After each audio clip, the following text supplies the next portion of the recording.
RTCI et là j'ai un invité exceptionnel, pour moi en tout cas, qui ne l'est pas rencontré depuis quelques années.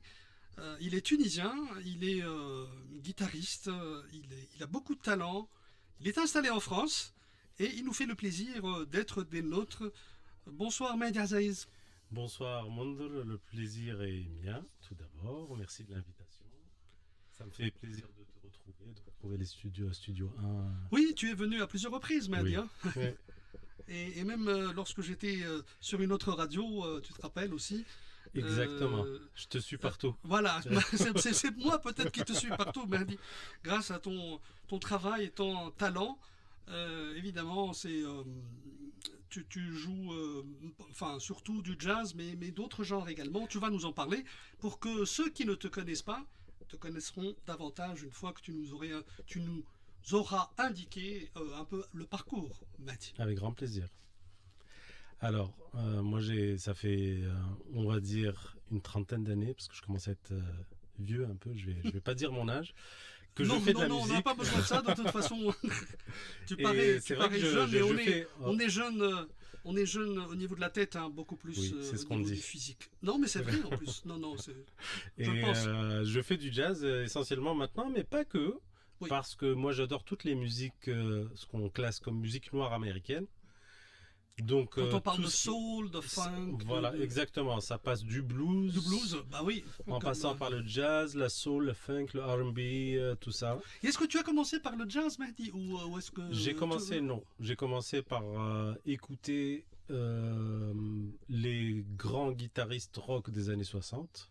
Ah, déjà, ça c'est un peu voilà, le début. Déjà, ça c'était le début. Jimi Hendrix, bien sûr, Eric Clapton. Et Jimi Hendrix, je crois qu'il est exceptionnel, Mehdi. Hein. Bon, toi, alors, il est exceptionnel. Il a révolutionné, je crois. Le jeu de la guitare. Exactement. Ouais. Alors, il y avait des. Qu'est-ce qu'il a ajouté, Mehdi? Même si c'est un peu technique, oui. C'est pas technique, non. Il a manipulé le son pour rapprocher le son de la guitare de la voix humaine. Et c'était ça son objectif. Je ne sais pas si c'était son objectif, en tout cas c'est ce que il est arrivé à ça. Exprime. Il est arrivé à ça, et en plus il a joué beaucoup avec le son, et il est arrivé à en faire un autre instrument. À faire entendre la guitare comme on l'avait jamais entendu. Voilà, c'est ça. C'est-à-dire que nous, dans notre esprit, on a un son qui est. On reconnaît le son de la guitare. Voilà. Et jusque-là, tout style confondu, les styles qu'il y a eu avant, que ce soit le blues, que ce soit le flamenco, enfin tous les styles où il y a de la guitare qui est impliquée, ou le jazz, le son quand même restait assez similaire, même si ce qui était joué était différent. Mais le son restait assez similaire. Il n'y avait pas beaucoup de différence en tout cas, voilà, parce qu'on reconnaissait le son de la guitare, exactement. La guitare électrique particulièrement. Depuis Jimi Hendrix, ça a changé. C'était autre chose. Voilà, exactement. Et plein d'autres l'ont suivi, bien sûr. Moi, oui, je pense à Jimmy Page de Led Zeppelin. Exactement, il a créé un couloir dans lequel tous les guitaristes, tout le monde s'est embarqué. Tous styles confondus, se sont engouffrés. Donc voilà.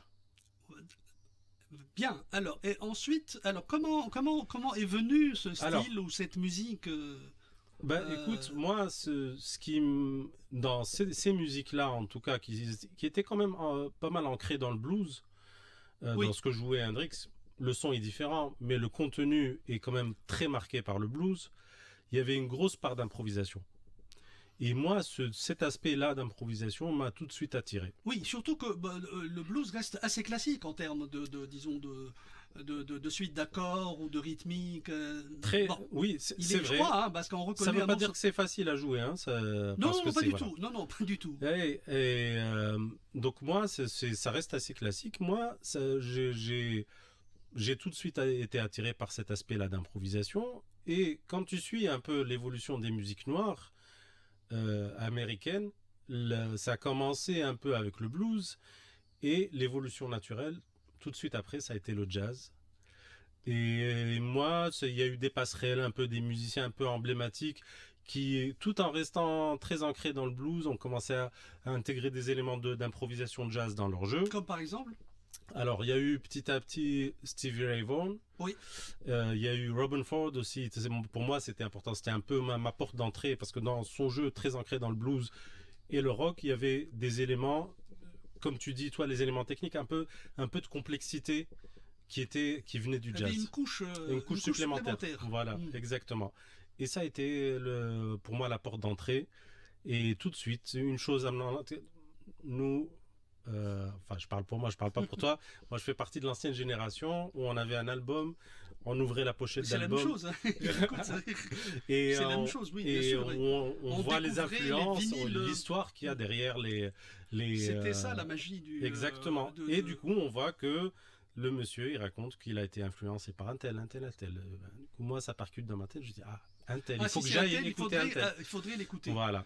C'est une sorte de cheminement vers. Exactement. Robin Ford, il dit qu'il a été influencé par Coltrane, par Miles Davis, qu'il a joué avec Miles Davis. Du coup, j'ai commencé à écouter des choses comme ça. Voilà, et pourtant, c'est inspiré par d'autres instruments, pas forcément la guitare. Exactement, par d'autres instruments. Et c'est là où tu découvres que la musique, en vrai, c'est une seule et même chose, peu importe l'instrument. L'instrument, c'est un moyen d'expression. Mais la musique. C'est pour ça qu'on parle d'instrument. Voilà, exactement.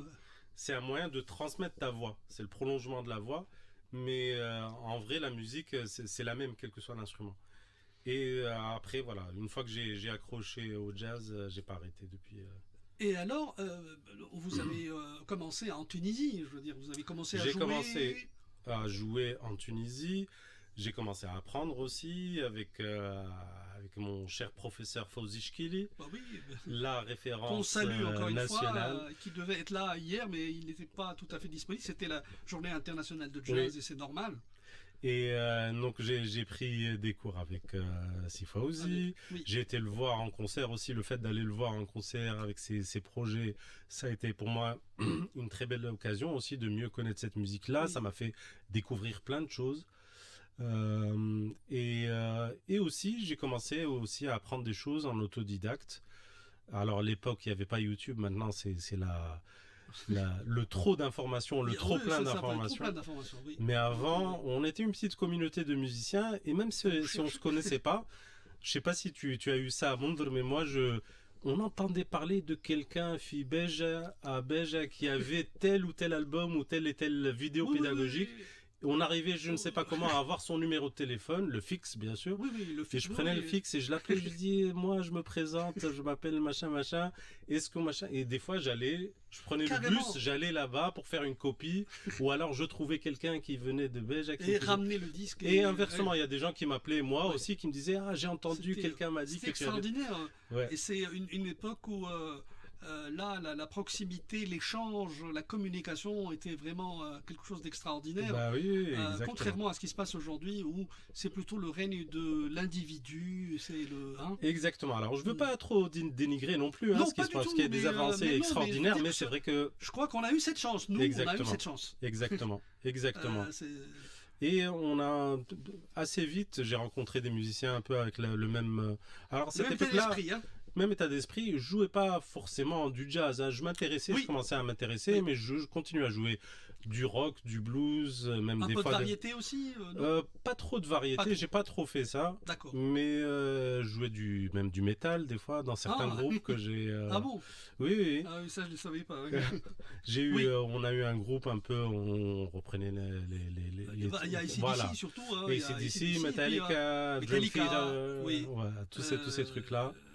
Iron Maiden, Iron Maiden, oui, moi j'ai pas joué ça, j'ai Megadeth, on a joué Megadeth, voilà. Mais Iron Maiden aussi, je me rappelle parce que des choses comme ça. Mon frère Hatem qui est au Maroc, que je salue, il est très Iron Maiden. Van Halen aussi, mais bon, Van Halen c'est pas du métal. Mais je pense que tu as oublié et tu as omis de parler de Eddie Van Halen, qui est quand même aussi génial. Ah oui, bien sûr. J'ai eu ma période. On est d'accord, hein? Non, t'inquiète pas, j'ai eu ma période d'Eddie Van Halen. Oui, écoute. J'ai essayé. Le solo qu'il a fait sur Thriller. Ah, sur Thriller. Sur Thriller, le solo. C'est Quincy Jones qui l'avait appelé pour lui dire, écoute, il n'avait pas cru, il lui a raccroché au nez. Oui, je sais, j'ai vu cette interview. C'était le solo, un solo. Et j'ai passé quelques jours difficiles sur ce solo, à essayer de reproduire ce solo-là. Il est difficile. Il est difficile, c'est dommage qu'il soit parti. Ouais, malheureusement, un peu trop tôt. Voilà. Et alors ensuite, Ensuite, bon, comment est venue l'idée de passer de l'autre côté tu sais, la vie, bon, j'avais pas trop, moi je voulais vraiment faire cette musique-là. C'est-à-dire, je me voyais pas aller faire l'Institut supérieur de musique C'est pour ça, faire de la plutôt musique des arabe études, ou c'est ça. voilà. Donc moi je voulais Et vraiment faire je savais, c'est je dommage savais que ça, déjà ce que je voulais. ça soit resté cantonné un peu dans Alors des. ça s'est ouvert un peu par la suite. Heureusement, oui. Justement, Sifaouz, il Il a a donné contribué à longtemps tout cela. contribué à cette ouverture-là. Mais moi, bon, en attendant, qu'est-ce que je fais? Bah, je fais des études classiques, on va dire, d'ingénieur en informatique. J'ai mon bac, j'ai commencé. Bon, je rentre pas dans les détails, mais j'étais bon. Oui, J'ai fait des études en informatique. Je suis, bah, j'ai eu mon diplôme. Et après, j'ai commencé à travailler. c'est ça. J'ai travaillé 2 3 ans dans ce domaine-là. Et franchement, bon, j'étais bon dans ce que je faisais.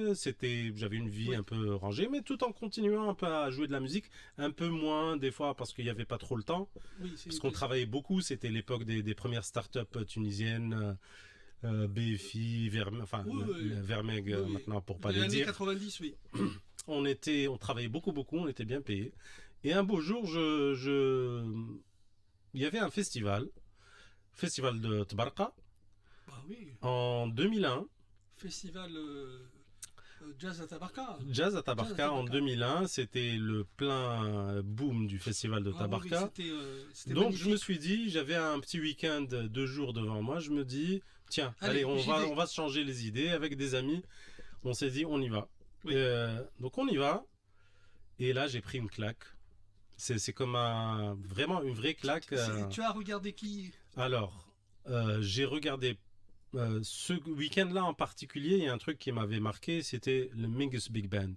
Hein? Donc Big Band, Charles, pour ceux qui le savent, celles Charles et ceux Mingus. Oui. voilà, qui le savent pas, c'est une formation avec entre 15 et 20 musiciens sur scène, Voilà, c'est un grand orchestre avec des cuivres, avec des des cuivres, et percussions c'est une masse sonore, c'est-à-dire c'est une puissance sonore incroyable. extraordinaires. Et surtout avec la musique de Mingus, et les musiciens, ces musiciens-là en particulier, j'ai vraiment pris une claque. Je me suis dit, mais c'est pas possible. Qu'est-ce que je suis en Qu'est-ce train que de je faire suis en là? train de faire là? Il faut absolument C'était remédier super. à ça. Et cette édition-là, elle était incroyable. Il y avait Charles Lloyd avec John Abercrombie à la guitare, pareil, deuxième claque. Il y avait même les choses qui étaient un peu moins jazz, c'était d'un niveau. Il y avait George Clinton, Funkadelic, il y avait Bah Maceo oui, Parker, il y avait. Bah, du coup, bah, les 2 jours, le week-end, bien sûr, passent trop vite. c'est incroyable là. À voir tous ces. On dirait En une qu'on est seule, à ouais. Marciac ou. Exactement. Non, franchement, je vais te dire, cette C'était édition-là, Elle est incroyable. j'ai rarement vu une édition de festival, tout pays confondu, avec cette cette flopée qualité-là. d'artistes Avec cette qualité-là. Ah oui, oui. Et c'était incroyable. Et bah, le dimanche soir arrive, le lundi matin, j'appelle le travail, je leur dis, alors, j'étais prévu pour 2 jours, mais là, je passe le reste de la semaine. Mais comment, machin? Je ferme le téléphone, j'éteins le téléphone. Carrément. Je passe le reste de la semaine là-bas, je me pose pas de questions. Ah, tu continues à regarder tous les autres spectacles. J'ai fini toute l'édition et Ah. j'ai bien fait parce que en plus c'était Tbarka, c'était encore une petite communauté. Il y avait les musiciens qui jouaient sur scène, tu les retrouvais le lendemain en train de se baigner à la plage. Ah oui, tu les Donc retrouvais. tu pouvais discuter avec C'est eux ça. dans un cadre informel, etc. Très convivial. Très convivial, super ambiance. Et à la fin de cette semaine-là, je reviens au travail, bien sûr, et je présente ma démission. Alors comment, mais machin, mais t'as trouvé un autre contrat, mieux payé? Non, je vais aller faire de la musique. Personne ne m'a cru au début. Ah oui, mais Je c'était quelque chose t'assure, hein. Et de stupéfiant. avec mes économies, avec l'aide de ma famille, bien sûr aussi, j'ai pu aller. Bon, il y a un petit détail, une anecdote un peu rigolote parce qu'on était en 2001. Oui. Je devais partir aux États-Unis pour faire des études de musique, mais avant avec une petite mise à niveau d'anglais de quelques semaines. Et j'avais un ami à Los Angeles, il m'a dit viens ici, il y a une école, machin et tout. Il y avait une école de musique, le Musician Institute à Los Angeles. Donc je voulais faire ça, c'était le programme. Je dépose le dossier de visa le 9 septembre 2001. Bon. Ah. Le 11 septembre 2001, le 11 voilà. septembre. Pareil, donc j'ai même pas demandé pourquoi. Non, non. Donc j'ai retiré mon truc. Et du coup, j'ai dû passer une année supplémentaire à Tunis parce qu'il était déjà trop tard pour s'inscrire ailleurs. Et l'année d'après, je suis parti en France. Je me suis inscrit à une école de musique, un conservatoire en France, et je suis parti étudier et du coup le jazz directement. C'est ça. Et alors, depuis ce temps-là, Mahdi, tu es installé là-bas, à Paris, et puis apparemment, tu as changé de région. Oui, Là. 20 ans à Paris. 20 ans à ans Paris. la France, comme on 20 ans dit. à Paris. Et depuis 2 ans à Marseille, changement de vie. La cité Fossé, c'est une très belle ville apparemment. C'est Enfin, une très moi, belle moi, ville. Alors, c'est une ville avec une personnalité. Ce qui veut dire que soit on aime, soit on déteste. Moi, j'ai adoré. C'est une et tant mieux ville. pour toi. Hein. Oui, moi j'ai adoré. Et C'est surtout une que ville tu as passé une vingtaine d'années à Paris. à Paris, et là où je peux te dire que je vois la différence. Normalement, où il y a plus je veux dire, le milieu artistique, il est plus développé, il est. Exactement. Oui. Alors c'est vrai que Paris, enfin la France en général, c'est très centralisé, même culturellement. Donc il y a beaucoup de choses qui se passent à Paris. Oui. Après, Marseille, c'est deuxième ville de France. Oui. C'est une ville très dynamique, en plein boom, aussi bien économique que culturel. Il y a beaucoup de choses, il y a beaucoup de gens, notamment des Parisiens, qui s'installent à Marseille ces dernières années. Depuis le Covid. C'est un cadre de vie qui est quand même très agréable, plus agréable, plus proche de la nature. Bien sûr, la Méditerranée qui est dans mes gènes, probablement. Le soleil dans le cœur des gens aussi. C'est des gens qui sont très j'adore les Parisiens, c'est pas les... Oui, enfin, évidemment, hein, tu as vécu avec eux. Ça n'a rien à voir avec le foot, parce que je suis pas le foot. Non, le foot, non, ça n'a rien à voir. Même le club n'est pas un club parisien, c'est un club arabe, hein, qui est financé par... oui. C'est ça le problème. Ouais. Et écoute, depuis... Nous, c'est plutôt l'OM. Hein. Ouais. Et depuis, pas de regrets, ça se passe très très bien. J'ai trouvé mes marques, j'ai rencontré des gens extraordinaires, des musiciennes et des musiciens. Alors tu es avec des musiciens à Mahdi, et d'ailleurs je crois qu'ils sont à Tunis là. Alors là, on est super parle un peu heureux du concert de demain, voilà, ou d'après-demain. Donc là, je viens avec mon groupe, un groupe nouvellement formé, avec de très bons amis que j'ai rencontrés, des musiciens extraordinaires que j'ai eu la chance de rencontrer à Marseille. C'est des musiciens marseillais, donc peut-être pas à l'origine, mais en tout cas installés à Marseille depuis plusieurs années. Et là, on est depuis depuis dimanche dernier, on est en Tunisie, on a joué à Monastir. Une petite tournée. Une petite tournée, une mini-tournée. On a fait Monastir le lundi. Le groupe s'appelle Kantara. Kantara, ah voilà, c'est bien Kantara. Ça. Je crois que c'est une indication pour dire voilà exactement le passage ou la communication, la communication, l'échange. C'est un pont jeté entre les cultures, entre les rives de la Méditerranée, et je pense que en ce moment on a besoin de ponts parce que vu ce qui se passe dans le monde, on est plus dans la démarche contraire de couper les ponts et d'ériger des murs, et je pense qu'aujourd'hui on a plus que jamais besoin de ponts vous le faites jetés. Bien, alors, ces musiciens, que vous nous les citez, Mahdi Azaïz? Alors, c'est Mathieu Fabre au saxophone, Nia Duong à la contrebasse et Jérémy Martinez à la contrebasse. Et Jérémy Martinez à la batterie, moi-même à la guitare. Et on joue demain, vendredi, donc 2 mai, à Dar el Marsa, dans une petite salle, très belle salle intimiste.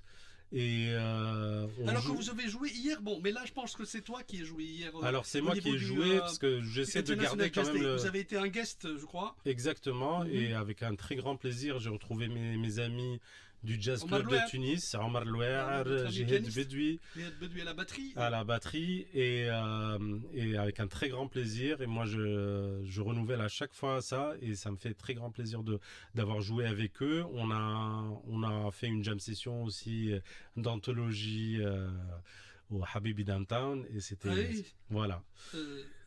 C'est bien, mais là, comment tu as trouvé tes amis musiciens, Mahdi, après, disons, ces longues années Pour être honnête, le Covid a fait beaucoup de mal partout, pas seulement en Tunisie, je pense. Oui.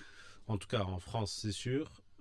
Parce que, bien sûr, il y a la dimension économique qui rentre en jeu. Il y a, tout de suite, il y a beaucoup moins de sous pour la culture.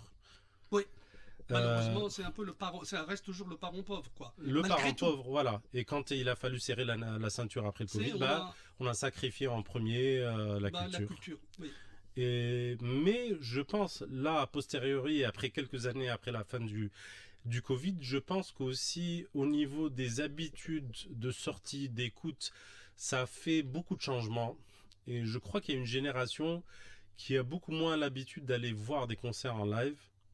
Et ça, je le vois déjà en France, hein. Alors, tout ça mis ensemble, les difficultés économiques, le fait que la vie est devenue beaucoup plus chère, Oui. les salaires n'ont peut-être pas trop Il évolué y a un problème de entre-temps. pouvoir d'achat, c'est clair. Pouvoir d'achat, plus les habitudes qui ont changé. On a plus l'habitude d'ouvrir Spotify, enfin, ça on les nommé les plateformes Oui, mais elles sont connues, de elles sont streaming. ultra connues, bien Voilà, sûr. Elles sont les ultra plateformes connues, de on n'a pas- streaming, de YouTube, machin, d'avoir la musique sur son téléphone, d'avoir l'habitude d'écouter des musiques avec un son un peu pas top. Malheureusement, pour le meilleur ou pour le pire, et les jeunes, les gens qui sont beaucoup plus jeunes, ils ont pris ces habitudes-là. Du coup, la référence, ce truc-là un peu qu'on avait nous quand on était jeunes, d'aller voir quelqu'un se produire en live, euh, ces habitudes-là ont changé. Donc, alors, peut-être qu'il faut trouver des solutions. Je sais pas, aux programmateurs, aux musiciennes et musiciens, de trouver de nouvelles façons de transmettre cette musique-là. C'est un vrai questionnement que je me pose C'est une vraie là en ce moment. problématique, oui. C'est une vraie problématique, d'autant plus qu'à Marseille, là, on a créé avec ces amis-là et avec d'autres amis un collectif qui s'appelle le Marseille Jazz Collective. Mhm. Et on est une 35 musiciennes et musiciens dedans. Et on essaie de trouver justement des solutions à ces problématiques-là. Comment transmettre cette musique-là, l'esprit de cette musique-là, comment trouver de nouveaux auditeurs, de nouvelles populations, les amener à écouter, mais aussi à commencer un instrument, à jouer d'un instrument. Et on se pose vraiment ce genre de questions-là en ce moment. Oui. C'est-à-dire que c'est pas uniquement des questions qui sont relatives au fait de jouer ou de se produire, mais également de cultiver ou bien de faire reprendre ce Susciter genre des vocations. voilà, susciter des vocations. Exactement. Et, Exactement. Et passer le flambeau en quelque sorte. Il y en a aussi. certainement, il y en a. Il y Les en a. jeunes sont. C'est juste que les circuits ne sont pas les mêmes. Voilà, il faudrait. Il faut trouver. Voilà, c'est une question qu'on se pose aussi. Oui, forcément en Tunisie aussi. Et il faut avoir aussi des espaces pour se produire. Il y a un gros problème aussi de comment générer cette génération, ces jeunes, pour venir voir des spectacles qui sont exactement et faire en sorte que le modèle économique tienne, parce qu'il faut que tout le monde trouve son compte. Aussi bien le lieu qui programme que l'artiste, il faut qu'il soit payé décemment et que ça soit pas trop cher pour les auditeurs, les spectateurs, etc. Donc ça, l'ancien modèle économique est parti ou est en train de partir. Le nouveau n'est pas encore installé. Voilà, il faut trouver des alternatives voilà. à ce modèle qui, à cause des changements, et là on n'y peut rien, je veux dire, c'est des fois il ne s'agit pas de s'accrocher comme ça alors un ancien modèle exactement. Il faut trouver des solutions. Il faut trouver des solutions et je pense que voilà, c'est un appel en tout cas aux décideurs un peu partout. En tout cas, nous on a la chance pour ramener la chose à moi d'avoir trouvé une oreille attentive, Skandar Mestiri d'ailleurs qui gère le Dar el-Marsa. Il était vraiment, il nous a encouragé. On a trouvé des solutions exactement, et donc il nous fait l'honneur de nous inviter à Dar el-Marsa. Je rappelle donc demain le 2 mai à 19h. Allez-y, vous n'allez pas être déçus, c'est sûr. Avec et surtout, on serait honorés, nous, de vous communiquer notre vision. Les Marseillais, le Tunisien Marseillais, ou le Marseillais tunisien, qui se fera un plaisir, évidemment, de jouer et de rendre cette soirée la plus agréable possible. Merci beaucoup Mehdi Aziz de cette visite. Merci Mounzer, merci de l'invitation. Et merci on se retrouve, j'espère, très très prochainement. Aïchek, Inch'Allah. Allez, peut-être un petit bout de John Coltrane, Afro Blue, hein, pourquoi pas, et Mackay Tyner. Voilà. 120 minutes de 17h à 19h sur RTCI. Ah, sur ce, de toute façon, je vous dis à très bientôt. Il est 18h58. Voilà, je remercie Inès Latrabel, c'est pour sa collaboration sur